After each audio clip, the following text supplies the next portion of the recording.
Well, there are several issues here. Number one is that these people are ultimately going to go. They won't go probably as early as they had in previous generations. So there's an issue around planning and succession. There's an issue around transferring talent and wisdom.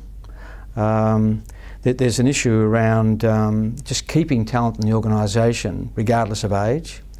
And there's also an issue around workers' compensation and OH&S. We shouldn't get away from that, that in a lot of environments people can't perform the way they could in their 30s and 40s, and that's likely to have an impact there. So it's generally in those four areas that we tend to find that they're the key drivers for organisations.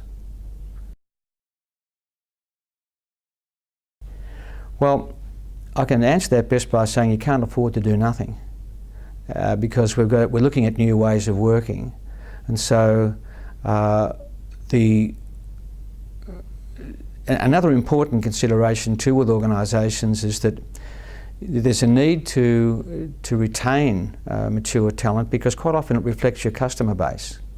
And you're even seeing innovative organisations like Apple now employing mature workers, because if you go past a retail store, you see a lot of the people who are learning to use iPads, etc., are now in that mature cohort. So that organisations need to adjust to their customer base, and in a lot of cases the customer base is ageing as well.